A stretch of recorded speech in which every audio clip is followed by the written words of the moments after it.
This is Reaganism, a podcast dedicated to exploring where the Reagan movement lives today. I'm Roger Zakheim, your host, director of the Ronald Reagan Institute in Washington, D.C. On this episode of Reaganism, recorded at our Reagan Institute Strategy meeting on February 24th, John Bolton, former National Security Advisor and Ambassador to the United Nations, discusses Russia's military assault on Ukraine, the impact of Trump's presidency on national security, and what America must do to strengthen our defense. Given the events of the day, it's so exciting to have Ambassador Bolton here, and we want to make sure his perspectives are available not only to those in the room, but to a broader audience. So, Ambassador Bolton, let's just start with something that you've thought a lot about, warned Americans about, perhaps Americans weren't listening as closely as they should have, which of course is Russia's invasion of Ukraine and the fact that we have a land war in Europe where I don't know how many forces are in Ukraine, but there were 190,000 Russian forces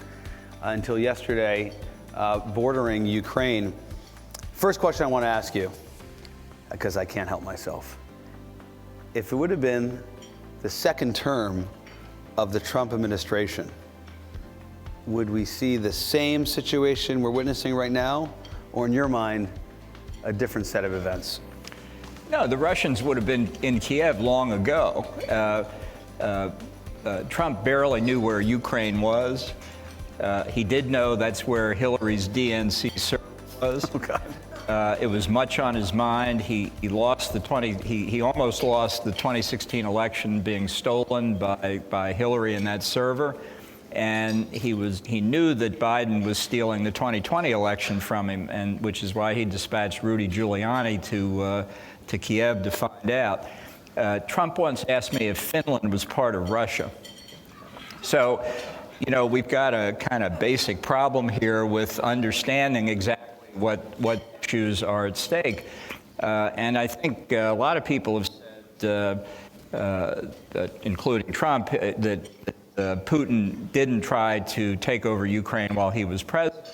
I think things did not quite come together from Putin's perspective, but I think he's looking forward to a Trump second term. And I just say this about Trump generally. Everybody in this room thinks in policy terms and looks at things and says, to achieve this objective, I would try and do this, and so on and so forth. When you think of what Trump would do on Ukraine or anything else, you have to dismiss that way of thinking entirely, because that's not how he looked at things. He made lots of decisions as president. I described him in my book as an archipelago of dots. Now, you can try and connect those dots if you want, but he wouldn't even connect them. Mm-hmm. So that's part of the problem. What's the strategic interest of the United States in Ukraine? He wants the DNC server. That's the strategic interest. So you can see why a discussion of what he would have done, I think, is a little misplaced. Let me do something which I'm really not qualified to do, which is push back and argue a different perspective of what's going on in the mind of a President Trump. So here it goes. President Trump is somebody who did not take well to being humiliated. President Trump is somebody who a despot like Vladimir Putin would not want to screw with on the basis of they really don't know, that is Putin or any other despot, what President Trump might do. What I'm trying to get at is there is an element of, hey, this guy's unpredictable, and as a result, there's a form of deterrence all of its own there. Wouldn't that alone have deterred Vladimir Putin from the aventurism and the military hostility we're seeing from him? No, because there is one consistency in Trump that shows through in essentially every case, and that is his bark is worse than his bite. And that when confronted with a difficult situation, although the rhetoric may be intense, the actions rarely were. And when they were only at the essentially unanimous urging of everybody else around him. So I don't buy the crazy president argument. Deterrence by crazy as opposed to deterrence by disclosure. I don't buy that, and it suits Trump to say it today because, by definition, everything that Biden does is wrong because Trump's not president. Okay, moving on. We're going to leave the Trump analysis and go to the Putin analysis. Continuing on this theme that you tend to be in the room where it happens. I'm looking around the room here, and I'm pretty sure you're the only person who's been in the room with Vladimir Putin. As the world, the West, look at the situation in Ukraine, and they're trying to understand what Vladimir Putin may or may not do. What is that man thinking? What are they getting wrong as they analyze Putin? Yeah, well, I have met with Putin on a large number of occasions. The first time was in October of 2001 when I was the State Department guy who went with Donald Rumsfeld to talk to Putin about what we were going to do in Afghanistan. And just for the historical record, which I think is important, we sat at that very same table that everybody has seen with little Emmanuel Macron at the other end. This is the long table, right? Yeah. Normally, that's not the way you sit. You sit across the table sidewise, but it's the same table, and it's been there at least 20 years because it was still there the last time I went there. I think Putin has two strategic objectives that he's pursuing in Ukraine and really more broadly. Objective number one, he told us about in 2005 when he said the breakup of the Soviet Union was the greatest geopolitical catastrophe of the 20th century. He clearly has never veered from that, and he has in a variety of different ways since then, and probably preparing before then, been trying to reverse that. I thought for a long time all he really wanted to do was reestablish Russian hegemony in the space of the former Soviet Union. I think it's clear that either I was wrong or he has moved beyond. He wants sovereignty over substantial chunks of it, and he's at the moment very close in large parts of Ukraine, and he may have already achieved it, we don't know, but I'm very worried about Belarus. So that's kind of objective number one. And objective number two, closely related, is weakening NATO. I think he sees this as a binary choice. A weaker NATO is a stronger Russia, and he's looking for fissures within the alliance now to exploit, to give him greater flexibility and long-term damage the alliance. I want to go to the NATO question in a second, but let's focus on the first priority, which is Ukraine and occupying Ukraine, getting a new government that looks to Moscow in place, removing the Zelensky government seems to be Putin's intentions here. The American response. Did Biden make a mistake by saying at the outset there will not be boots on the ground, that is U.S. boots on the ground in Ukraine? Yeah, absolutely. Look, this is the position of the Biden administration, and I think NATO as a whole is we oppose the invasion of Ukraine unless it's too hard. And then we're not going to oppose it anymore. And, you know, this is where we are now trying to figure out what to do, or even a week ago is like the 20th move of a chess game when the last 15 moves have been wrong. The fundamental point that has guided American policy since 1945 is we concluded after 2 world wars that peace and security in Europe are vital American national interests. That's what we came to conclude. And we implemented that in a variety of different ways, the Marshall Plan, NATO, variety of other things. But the point of our activities was never to say we protect NATO and we don't protect anything else. I understand the difference between treaty obligations to a treaty state party versus your interest in a non-state party. But the reality is, and it's apparent from any map you want to look at, that a direct Russian threat to the sovereignty and territorial integrity of Ukraine is a palpable threat to multiple NATO members. And that if you see Ukraine's statehood sacrificed, the alliance is endangered as a consequence. So this is this analysis never took place in the Biden White House, as far as I can tell. And I do think, you have to go back historically. I do put NATO itself and the U.S. at fault as well. We didn't rush to gain new members when the Warsaw Pact collapsed and the Soviet Union dissolved. They were beating our door down. And we did the right thing by admitting them. But what we and NATO never did do was say, what is our end point? So because we never came to a final decision on that, we left a zone of ambiguity, a gray zone between NATO's eastern border and Russia's western border. Belarus, Moldova, and Ukraine in one place, Georgia, Armenia, and Azerbaijan in the Caucasus, and then the 5 Central Asian republics. Whenever there's a gray zone between us and a Russia led by the likes of Putin, the Russians will try and take advantage of the ambiguity, and that's what's going on now.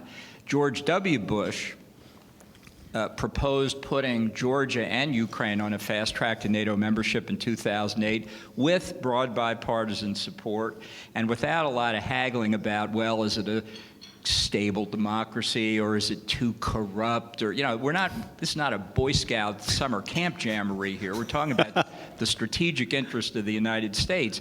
And there's not an Eastern or Central European NATO member today that in the 1990s, when they were admitted, was a shaky democracy with a lot of corruption. The British and the French shot it down. That should have been the moment when we said, look, what is the end state here for NATO membership? And recognizing that any country we left outside the NATO border would be subject to exactly what we're seeing now. This was foreseeable, and we didn't deal with it. You mentioned Georgia, 2008, first example of where Putin demonstrated expansionism, and the first example where the West basically said, have at it, South Ossetia and Abkhazia. What we did see in 2008, though, is an arms bridge. We had U.S. assets flying in to Georgia after the Russian invasion. Do you expect the Biden administration to do the same? Seems to be a conversation around sanctions, far less about military support and aid. What would you recommend we do on the military security front at this moment?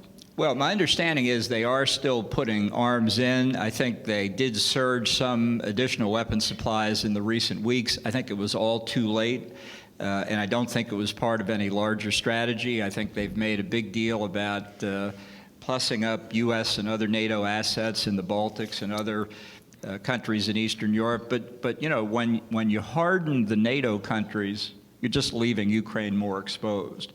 And the risk is that once Putin gets whatever it is he wants out of Ukraine, and I was a skeptic, I'll have to say that he wanted the whole thing. I thought he wanted the eastern part and the southern part and would leave the rest alone. I'm not sure that's where he's going to stop. But once that strategic situation is changed, all of our planning is changed as well. And this is going to be a very significant period ahead for NATO, and we've got to approach it with the understanding that right now we are sitting on top of a failed policy. The administration and the Europeans are making a big deal about how strong their sanctions are going to be, and I think that's great, and I'd make them stronger, and I'd do a lot more.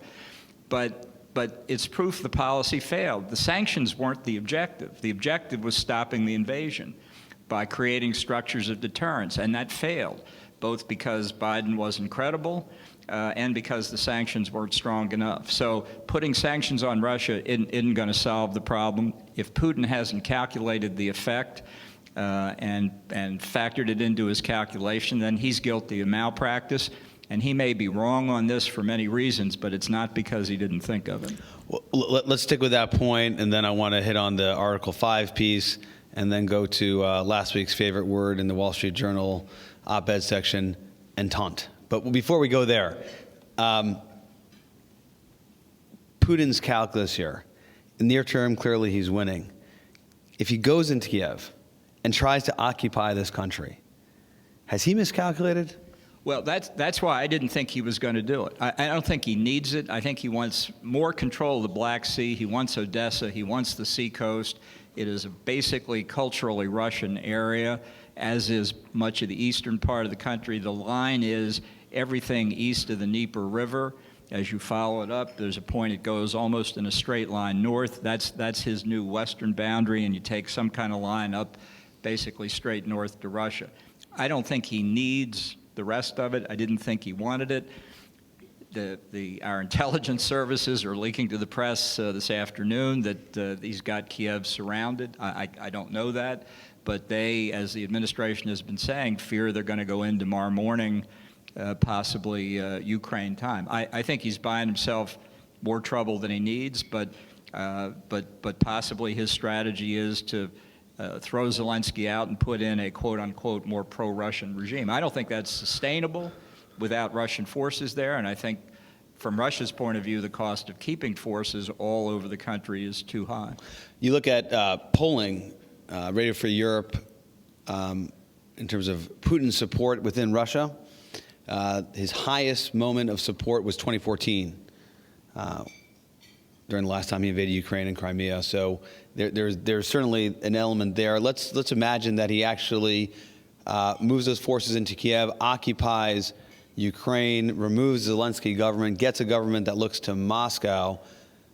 Does Putin then say, this worked, the West doesn't have resolve, there is inadequate deterrence, I will try my hand at challenging this Article 5 NATO construct? Well, I think it's logical for him to do it at some point. Poland may be the first point of challenge, maybe the Baltics are, I don't know. I'm hearing from people who know Romania and Bulgaria a lot better than I do that they're getting very shaky about this and this NATO commitment business. I'm very worried about that if these people have it accurately. And look, we've got trouble with Germany and have had long before this crisis. Chancellor Scholz has not taken a strong stand on Nord Stream 2. The suspension that he announced the other day is on top of two existing suspensions of Nord Stream 2, one a German regulatory proceeding, the other an EU, completely separate policy review, that until those two suspensions go away, Nord Stream 2 wasn't going to progress anyway. And he thinks he's got 4 months or so before things really come to a crunch for Germany. I believe that the sanctions the EU will announce, you notice they haven't announced them today, how primed and ready we were for harsh sanctions. And what's the EU doing? It's 6 hours later in Brussels. I guarantee you they're still meeting. But whenever they finally get around to agreeing on these shovel-ready sanctions, it doesn't appear they're going to include significant energy sanctions because they're scared to death that Putin's going to turn off Nord Stream 1. So, yeah, all the talk about NATO unity, I wish it were true, but it's not. And if we don't understand that a victory, however defined by Putin in Ukraine, and it doesn't require him to have the whole country to declare victory, is a severe wound to NATO. NATO tried to stop this and failed. Deterrence failed. Before we go to the China piece of this, it sounds like, in your judgment, Russia's invasion of Ukraine is not going to make Europe, specifically Germany, change their approach. We're not going to see a push for less reliance on despots for energy, nor will we see a robust defense buildup. Would that change in your mind? You've dealt a lot with the Germans and the French and the Italians, the three that we tend to pick on for not really responding to Russian aggression and have the dependency on Russian gas. An invasion into a Baltic state, would that wake up Europe in your mind, or are they lost cause? You know, in the German coalition government today, the strongest supporter of the right position is the Green Party foreign minister. You know you're in trouble. And it's only because they don't like nuclear and they don't like hydrocarbons. They want everything to run on algae or something like that. and so that's why the Greens are our best hope for Germany. I think that we know, going back 15 years or more, that the Baltics were probably the first real targets of concerted Russian cyber warfare. And in a sense, The Baltics, therefore, were the first NATO countries where anybody ever did try and cross a NATO boundary. Now, the Russians have crossed a lot of other NATO boundaries under that definition, including ours. But if it's a sore spot for Putin about Belarus and Ukraine, it's essentially almost the same sore spot for the Baltics. So my guess is they would be the first. And I've heard the speech from Putin, from Nikolai Patrushev, my counterpart when I was in the government, on Ukraine. It's deeply felt, and nobody should underestimate that. When you look at Putin's cost-benefit analysis, that means a lot to him. It doesn't mean so much to us in the same kinds of terms. But I think the Baltics come pretty close. We're going to open up to questions from the audience in just a couple of minutes, but I need to go to the China piece, and then I would be remiss in my duties not talking Iran with Ambassador Bolton. So we'll hit on those two before we open up to the crowd here. You wrote a piece, as I referenced before, on the entente between Russia and China last week. That was prior to the invasion. You distinguished between the entente and an axis. Now that we have Russian tanks rolling through Ukrainian sovereign territory, you have a chance to see how China has responded or not responded. How much does that reinforce the arguments you made, and what has it added? What would you have added to that argument, which in summary was, hey, they are coordinating, they may actually work together, and they both delight, my words, not yours, at making problems for the United States, dividing alliances, right, and essentially rolling back freedom in the world? Yeah, look, a weaker America essentially benefits every adversary we've got. And so here's a case where China can lay back, let Russia take all the risk, in effect, reap the rewards. I mean, if China has no current designs on Ukraine that I know of, but let Putin focus on something that's important to him. And I think what they are providing, really, in terms of cover, is some kind of arrangement that says, if you run into trouble with the West on the export of oil and gas, we will cover you. We will take up the slack. And it makes perfectly good sense, and it's why Russia is doomed to be the junior partner in this entente or alliance or axis, if it gets to that point, forever. Something I've tried to explain to the Russians and completely failed, to say this is not in your interest to get this close to China. I think the reverse would apply as well.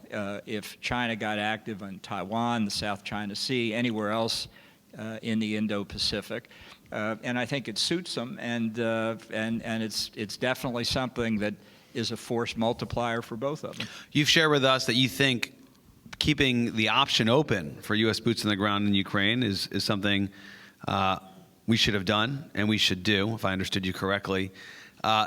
And your argument in terms of why we should care about Ukraine and more broadly about NATO and Europe as a priority has led some to critique you as not being sufficiently bold or hawkish enough. Not a critique you normally get, Ambassador Bolton, as I'm familiar with. I was called a dove on China, as I recall. What's your response to the charge that you're a dove on China? I've never been so insulted, I must say. I mean, normally the left calls me an uber hawk on everything, so this is really problematic. But the fact is, when you have global interests, to defend those interests, you have to behave globally. It is a fact that I think is probably undisputed in this room that we don't devote adequate resources to defense, intelligence, and a variety of other things. But the argument that because we are pressed by China, which I have described as the existential threat to the West in the 21st century, we have to give up focus elsewhere is simply wrong. And it's not to say that at any given moment in time your resources are fixed. And by the way, that last moment is now history. We're now in a new moment of time. You can change things. Because that's a view that ignores history. You know, on December the 7th, 1941, at the end of the day, our resources were fixed and a lot lower than they were at the morning of the day. And it's really too bad we couldn't muster more resources and we lost World War II to the Japanese and the Germans. And then in another historical scenario, there was this great idea after World War II to reconstruct Europe, to repair the damage of the war, to fend off Soviet advances. But, you know, resources are fixed, and Congress never approved the Marshall Plan, and the communists took over all of Western Europe, too. And you know, then there was the race for space in the 1960s, and Kennedy said, we're going to go to the moon. But resources are fixed, and the Soviets got there first, and now they own it. And then Ronald Reagan became president. He said, by God, I'm going to increase the defense budget. I'm going to have new strategic theories like the Strategic Defense Initiative, but it never happened, and the Cold War is still going on. I mean, how many times do you have to make this point? If you don't have more resources, you get political leadership that makes the case to the American people that we face threats on multiple fronts, and if we want to defend our way of life as we know it, and our interest around the world, protect our allies, not as acts of charity, but because it benefits us, then you do it. And if you can't do it, you're not going to be a world power anymore. The idea that if we shift over here, that we'll be okay over here, means that the Chinese or the Russians won't say, hey, did you notice they've just left Afghanistan? Think that might be of interest to us? Come on, if you're going to play on the world stage, play on the world stage. And as the Air Force used to say in the Bosnia-Serbia affair in the late 1990s, if you can't hunt with the big dogs, stay on the porch. Well, the Zakheim family is pleased that we've reclaimed the role as the only dove in the conservative movement. So thank you for that. Let's go to Iran, and then we'll have questions from the audience here. Well, Putin's has invaded Ukraine, Russian aggression, yet the Biden administration seems to think that the way we could address our energy needs is by coming up with a deal with Tehran so we could take advantage of their robust energy production and solve our energy crisis. What do you think of that? Look, the desire to go back into the 2015 nuclear deal is a religious obsession with Biden. It's for them, it's the second Obama term's equivalent of Obamacare in the first term. I have the same opinion of both of those achievements. And there's simply nothing they're not prepared to give away. I mean, I think we could see by the end of this month, by Monday, that they've gone back in. I think it would be a catastrophic decision. And I just want to emphasize why it doesn't even matter whether or not Iran violated the 2015 deal, although they did repeatedly. The concession that Iran would be allowed to enrich uranium, even to reactor grade, is the original sin of that deal. It's a mortal wound. You can't correct it. All this stuff you hear about breakout time and under the situation after we withdrew in 2018 from the deal, that they've enriched to 20%. They've enriched to 60%. They're almost at 90%. The physics are that when you enrich uranium to reactor grade levels of U-235, 3 to 5%, you have done 70%, 70% of the work you need to do to get to 90%. So when you allow them to enrich to reactor grade, they're practically already there. This is when we license American nuclear technology under the standards that we normally use to friends and allies, we require that they give up any possibility of enriching uranium or reprocessing plutonium. These are conditions we apply to our allies, and yet we let Iran enrich to reactor grade. It is absolutely insane. And they're going to let them back in the deal. They're going to unfreeze assets. And it's going to make an already unstable Middle East far worse. Just to follow up on what you just said, it's religion for the Biden administration, which of course many of those officials were Obama administration officials too, but it also takes the mullahs in Tehran to sign off on such an agreement.